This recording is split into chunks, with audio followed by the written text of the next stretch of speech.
and the omnibus. So I was forced into the Archers when I was a child. And look, it's come back to bite me later on. I'm awash with this stuff.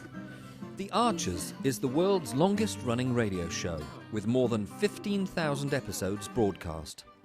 Despite being a rural flavor show, The Archers is recorded in the heart of... If you've ever had a long-planned trip just completely fall apart because of some small administrative failure, you know that feeling, that immediate stomach-dropping frustration. Oh, yeah. And our deep dive today is, well, it's built entirely around that exact feeling. We're tracking a group that was supposed to be heading up to Scotland. Right. But instead they find themselves just, utterly stranded in Blackpool, all thanks to a car rental messing up. Exactly. And our source material, it details pretty much everything that happened during this forced pause. I mean, from lost luggage to really high-stakes family drama to impromptu ice skating. Wow. It's a goldmine. It's data on how people manage logistics, anxiety, and even unexpected fun when the whole schedule just falls apart. So we've got notes here on Phoebe, who's pregnant, and Jacob, who is understandably stressed, and their friends Justin and Natasha.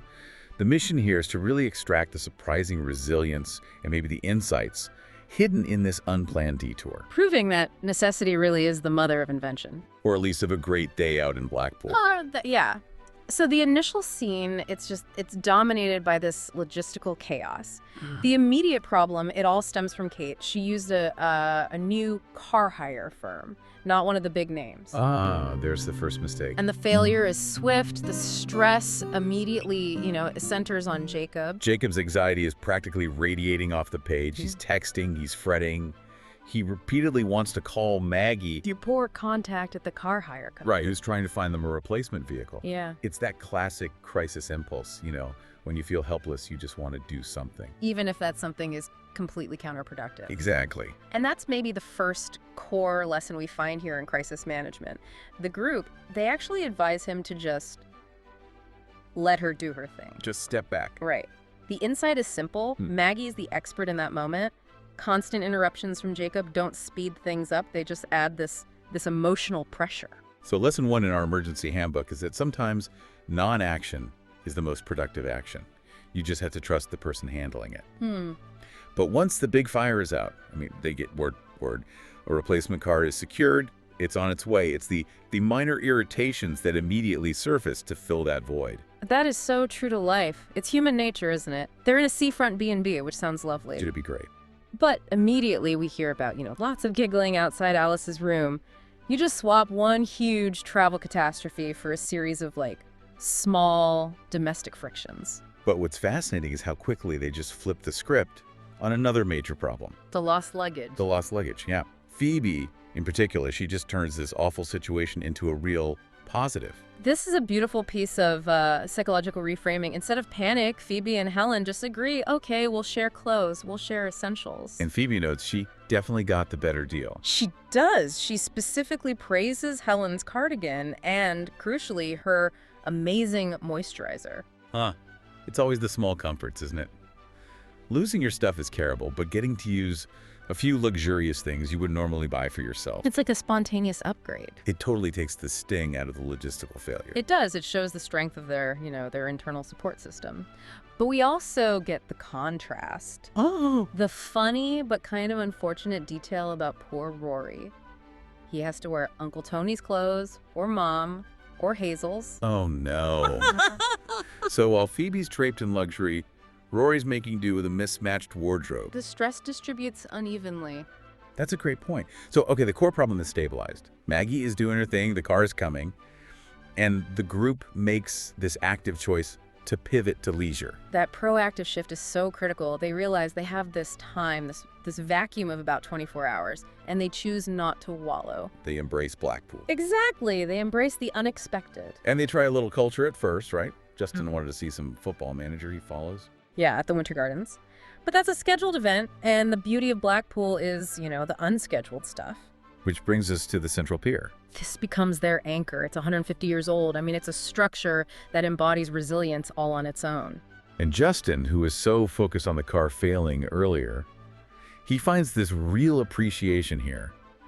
He comments on the tremendous engineering skill it must have taken for that pier to just stand against the sea for so long. It's a wonderful parallel, isn't it? From chaotic failure, the car, to this enduring, reliable structure, the pier. And they just lean into the absurdity of it all. They're eating ice cream. In November. Yeah. Enjoying a surprisingly sunny day. And Phoebe says that eating ice cream in late autumn is nothing new for her. Just normalizing the abnormal. It's a great coping skill. But the ultimate low-stakes tension release has to be the arcade. Oh, the grabber machine. The classic. The perfect antidote to travel anxiety.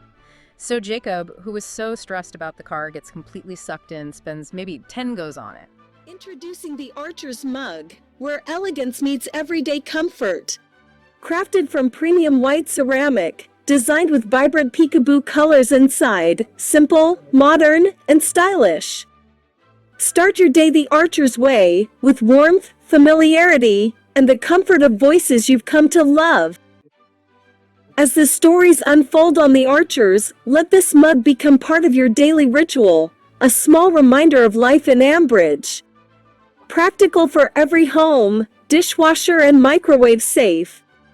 Available in 2 sizes, 11 ounces and 15 ounces, designed to fit your lifestyle. Enjoy your favorite drink in a mug that connects you to Britain's most beloved countryside story, The Archers. For more information, and to order your very own The Archer's mug, follow the link below and make it part of your daily routine. And he realizes the truth. They are much harder than they look. And a lot more addictive. It's like a microdrama. Yeah. His stress is now focused on winning a fluffy toy, not on a rental agreement. And he needs that win. After all those failed attempts, he finally gets his victory. He wins this cute little doggy toy for Phoebe's baby. It's symbolic, though. It cost him, triple what it's worth. But the value isn't monetary, it's emotional. It's Jacob regaining a bit of agency, delivering a small, tangible comfort. He channeled all that anxious energy into something good. And Natasha, who seems to be the chief morale officer here, she organizes the final activity, outdoor ice skating by the sea.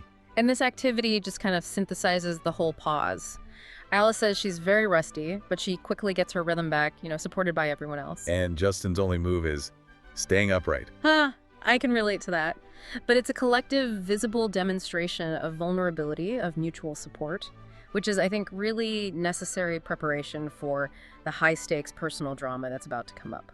Okay, so let's pivot from the visible structures, piers, cars, to the invisible structures of family and boundaries.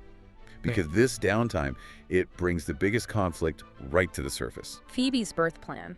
Yes. This is critical. The sources highlight a really intense, high-stakes emotional confrontation here. Phoebe's mother is insisting on being there for the birth. Right, and she's framing it as a necessity, claiming her female energy will help. But Phoebe and her partner, Brody, they see it differently. They see it as an encroachment. They're afraid she's going to take over. And crucially, push Brody out. Minimize his role. This isn't about love, really. It's about control. It's a classic boundary issue. How do you draw that line with a relative who means well but is just too much, without causing a huge fight? They handle it with strategic collaboration, just like they handled the car. How so? Phoebe teams up with Alice and Jacob to plan an intervention, and the solution they come up with is pretty ingenious. Okay. They decide to talk to the mother together, and they suggest she comes to stay after the baby is born. Reframing it. Exactly. The rationale is brilliant. Yeah. That's when she'll be needed most. For practical support, cooking, holding the baby so they can sleep, they turn an emotional rejection into a practical necessity. That is smart. Yeah. And this strategic resilience, it links directly back to her past, doesn't it? It does. Her ability to manage these intense situations was forged during her childhood with her bipolar father. This is where her incredible emotional armor comes from. The anecdotes she shares are just Wow. almost cinematic. She talks about him building a boat that she suspected wasn't even seaworthy. And the time they drove through the night just so they could touch Hadrian's Wall during one of his manic phases, I mean, these are markers of extreme chaos for a child. And what stands out in the sources isn't the chaos itself, it's her strategy for dealing with it. Yes. She learned very early on that the easiest thing to do was just to go along with him, to keep him safe until he was stable again. Either through new meds or, as she says, until he was safely sectioned. And that phrase, safely sectioned, that's dramatic. It needs context. For listeners, that means involuntary hospitalization under mental health law. It's a really severe, legally protected boundary. For a child to have to understand that level of necessity to go along with a parent's delusions until an external boundary could be legally imposed, that's profound. It teaches you to manage and survive necessity. She learned to put safety and de-escalation above everything else. And that experience is why she can now say, but nothing scares me now. And she credits the balance she has with her partner, Tom, who she says is much more cautious, as the final piece that gives her that stability. And we see that same theme of self-taught resilience, of learning to navigate a difficult field without experience, in Natasha's background too, but strictly in a business context. Right. Natasha started her business, Summer Orchard, with no farming background at all. Her leverage point wasn't knowing about agriculture. It was her experience in cosmetics. Exactly. It gave her retail and commercial understanding. She knew what customers actually wanted. A classic case of transferring adjacent skills. But her core strategy for learning the new field came from external sources. Yes, she explicitly built the business by following a detailed case study she found on a business website. And her philosophy for success is basically the blueprint for this entire deep dive. If something didn't work, I just found the right person to ask. It's not that hard, really, if you're willing to listen and learn. That mentality, the willingness to admit what you don't know and actively seek expert guidance, it's exactly what Jacob was advised to do with Maggie in the car. It's the central nervous system of resilience, isn't it? Knowing when to rely on yourself and knowing when to outsource the expertise. But just as they've solved the car logistics and they're feeling good about their boundary setting, the trip hits one final, more immediate snag. Of course it does. The replacement car arrives, symbolizing the end of the chaos. And the relief is very short-lived. Phoebe experiences Braxton Hicks contractions. And Jacob immediately reverts to anxiety mode. Should we call someone?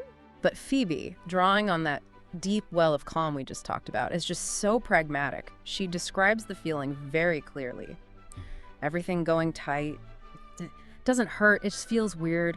For our listeners, Braxton Hicks are often called practice contractions. It's the body preparing, but they're generally harmless. Still, pretty anxiety-inducing when you're far from home. And importantly, she assures Jacob she's already spoken to her midwife. But she has a critical emotional boundary right then. She says she doesn't want any fuss and absolutely does not want her mom to be called. The boundary setting they practiced earlier is now reflexive, it's automatic, even under pressure. And the group's reaction here is just a profound display of collective care.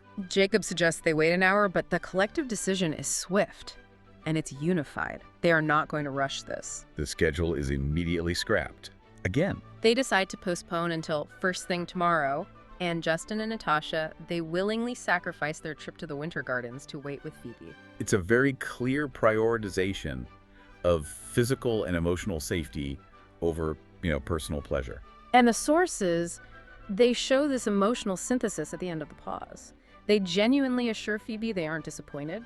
They say they're enjoying ourselves, that they haven't laughed so much in Nazes. To confirm the detour wasn't a waste. It was actually valuable. That final affirmation they give her, it's maybe the most powerful takeaway from this whole thing. They tell her, this is your time to feel warm and safe and loved. The logistical failure became the necessary space for an emotional success. Absolutely.